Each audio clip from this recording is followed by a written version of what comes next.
हम साथ साथ हैं फैमिली ड्रामा फिल्म 1999 की सूरज बड़जात्या द्वारा डायरेक्टेड और लिखित हिंदी भाषा की फिल्म है। राजश्री प्रोडक्शंस द्वारा इसे बनाया गया था। यह साल 1999 की सबसे ज्यादा कमाई करने वाली फिल्म बनी और one of the biggest blockbusters of the decade. इस साल 25 साल हो जाएगी इस फिल्म को, तो चलिए इसकी स्टोरी सुनते हैं। रामकिशन आलोकनाथ एक सम्मानित और रिच बिजनेसमैन होता है।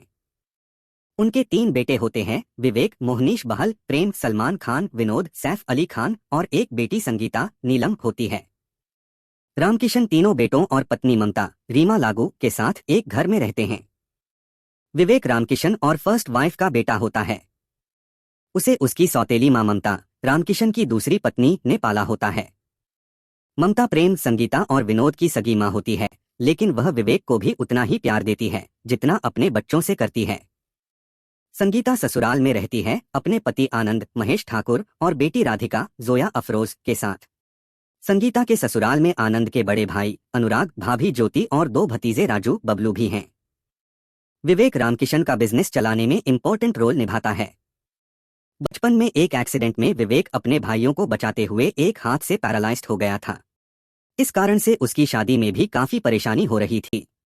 रामकिशन और ममता के एनिवर्सरी पर एक फंक्शन होता है जिसमें आदर्श बाबू, राजीव वर्मा नाम के एक बिजनेसमैन अपनी इकलौती बेटी साधना, तब्बू के साथ आते हैं। अगले ही दिन आदर्श बाबू रामकिशन और ममता के आगे साधना और विवेक का मैरिज प्रपोजल रखते हैं। विवेक को टेंशन होता है कि साधना उसके पैरालाइज्ड हाथ के साथ पूरा जीवन समझौता नहीं कर पाएगी, लेकिन साधना शादी के लिए हाँ कर देती है। फिर धूमधाम से दोनों की शादी होती है और पार्टी में फिर छोटा भाई विनोद और पारिवारिक मित्र धर्मराज, सदाशिव अमरापुरकर की बेटी सपना, करिश्मा कपूर मिलकर घर के सभी सदस्यों की नकल उतारते हैं और प्रेम और फैमिली फ्रेंड प्रीतम, सतीश शाह की बेटी डॉक्टर प्रीति, सोनाली बेंद्रे मन ही मन एक दूसरे को चाहते हैं। फिर प्रेम और प्रीति की भी सगाई हो जाती है। इसके कुछ दिनों बाद विवेक, साधना, प्रेम, प्रीति, संगीता, आनंद, विनोद, राजू, बबलू और राधिका रामकिशन के गांव रामपुर में छुट्टी मनाने जाते हैं। सपना, जो अपने पिता और दादी शम्मी के साथ वहीं रहती है, उन सबका स्वागत सत्कार करती है। मौज मस्ती के बीच विनोद और सपना का प्यार भी सबके सामने आ जाता है। फिर उन दोनों की सगाई भी कर दी जाती है। अब रामकिशन सोचते हैं कि बिजनेस की बागडोर अपने बेटों को सौंप देंगे। फिर विवेक को मैनेजिंग डायरेक्टर बना दिया जाता है। इस बात से सभी खुश होते हैं, पर सपना के पिता धर्मराज को यह अच्छा नहीं लगता। वह नहीं चाहते कि उनका दामाद विनोद अपने बड़े भाई विवेक के अंडर काम करे। तभी आनंद के बड़े भाई अनुराग उसे अपने बिजनेस और घर से निकाल देता है। संगीता, आनंद और राधिका रामकिशन के घर आ जाते हैं। विवेक उन्हें वापस से सेटल करने के लिए बेंगलोर ले जाता है। इसी बीच धर्मराज को ममता से अपनी बात कहने का मौका मिल जाता है। इसमें ममता की 3 फ्रेंड्स उनका साथ देती हैं। वे सब मिलकर ममता को समझाते हैं कि उसे रामकिशन से कहकर घर और बिजनेस का तीनों बेटों में बराबर बंटवारा करवा देना चाहिए। यदि ऐसा न हुआ तो बाद में बेटों और बहुओं के बीच लड़ाई होने लगेगी और जो उसकी बेटी संगीता के साथ हुआ वही प्रेम और विनोद के साथ भी हो सकता है। वे ममता से यह भी कहते हैं कि सौतेला होने के नाते विवेक अपने छोटे भाइयों के साथ अन्याय करेगा। बेटी दामाद की हालत से दुखी ममता अपनी फ्रेंड और धर्मदास की बातों में आ जाती है। फिर वह रामकिशन से प्रॉपर्टी को तीनों बेटों में बराबर बंटवारा कर देने को बोलती है। रामकिशन ममता की मांग को नहीं मानता है और अपनी पत्नी को समझाने की कोशिश करता है, लेकिन साधना ये बातें सुन लेती है और बेंगलोर से लौटने पर विवेक को सब बता देती है।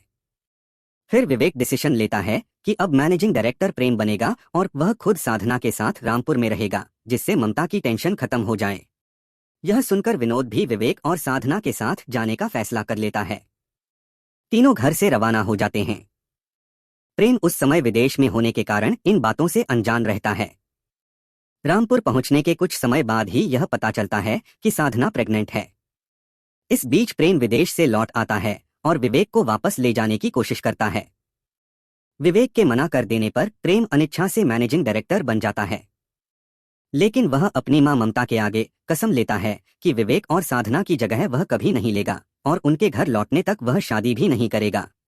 वह कहता है कि सौतेलापन विवेक के मन में न होकर उसकी मां ममता के मन में है। समय बीतता जाता है। सपना और प्रीति साधना की प्रेगनेंसी में उसका ध्यान रखती हैं। इस बीच अनुराग को बिजनेस में लॉस होने लगता, कारण पूछने पर उसके एम्प्लॉई बताते हैं कि आनंद के एब्सेंस की वजह से ऐसा हो रहा है। घर में संगीता और राधिका के न होने से ज्योति, राजू और बबलू उदास रहने लगते हैं। इसी कारण से राजू और बबलू बीमार हो जाते हैं। तब अनुराग को अपनी गलतियों पे पछतावा होने लगता है और संगीता और आनंद राधिका को लेकर घर लौट आते हैं। अनुराग उनसे माफी मांगता और उनका बिखरा परिवार फिर से एक हो जाता है। यह जानकर ममता को भी अपनी गलती पर बहुत पछतावा होता है। वह अपने पति से माफी मांगती है और विवेक साधना को घर लाने के लिए रामपुर चली जाती। फिर लास्ट में रामपुर में साधना को एक बेटा होता है और वापस से रामकिशन का परिवार साथ साथ आ जाता है। इसके बाद प्रेम प्रीति और विनोद सपना की भी शादी हो जाती है और फिर धर्मराज अपनी गलतियों को स्वीकार करता है और सबकी शुभकामनाओं के साथ विवेक मैनेजिंग डायरेक्टर बन जाता है। तो इसी के साथ ये मूवी खत्म होती है। और ऐसी ही मूवी की स्टोरी सुनने के लिए मेरे चैनल को सब्सक्राइब करें और इस वीडियो को लाइक करें। और आपको क्या लगता है, अगर ये 2024 में 25 साल बाद बनी होती तो क्या क्या चेंज हो जाता, कमेंट में ज़रूर बताना।